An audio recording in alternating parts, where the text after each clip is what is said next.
Joining us now, we have two guests, Beth Stadler and David Ginley. Good to see you both. Thanks for being with us. David, you're a familiar face. I think this is probably the fourth or fifth time we've talked. It might be. Every year, it seems. Yes. First, tell me a bit about the volunteers. It takes a whole lot of volunteers and a whole lot of man and woman hours to put together a meeting like this, doesn't it?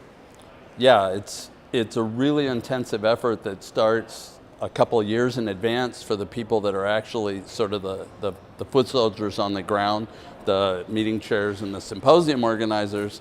But behind that scene, we have the meeting committee with all of its subcommittees, which look at the program technically, the program and broader impact, the meeting's quality, and all of those take volunteers. All of those are volunteer-run organizations. So it's probably the most intensive use of volunteers in the society, but obviously the product is one of the most important ones in the society. Now, since material science, it's a constantly evolving field, how does MRS strive to make sure that emerging communities and fields of research are represented during the meeting programs?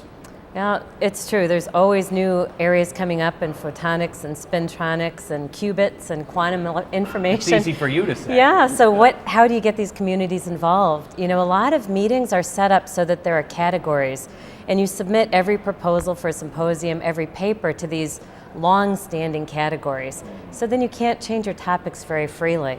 But MRS is set up to allow proposals to be submitted for a symposium in any topic. So there's no standing category. You simply submit a proposal in a hot new field, and it becomes a new category to itself for a while and then evolves into something different as the volunteers are ready to let it be that.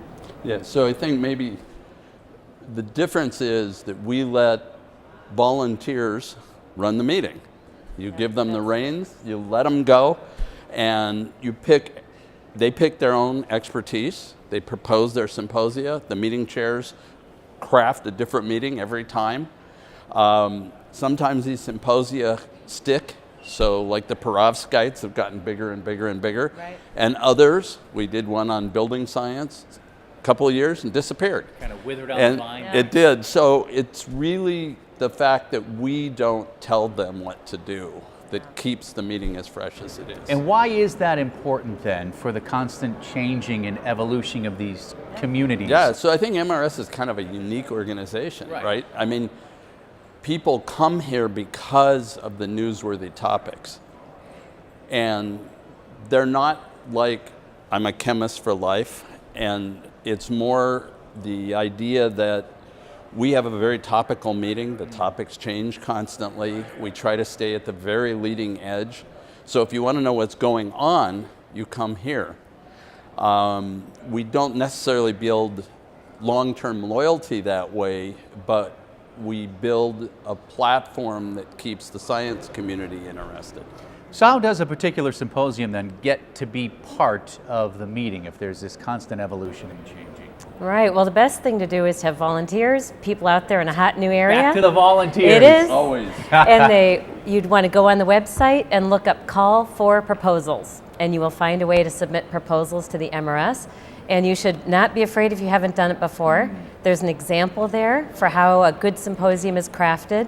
The key is you want to have diversity of region in the world.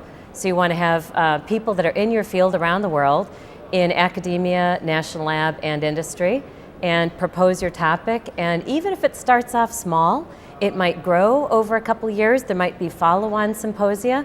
Some symposia only surface every 3 to 4 years, but each time they hit that critical market.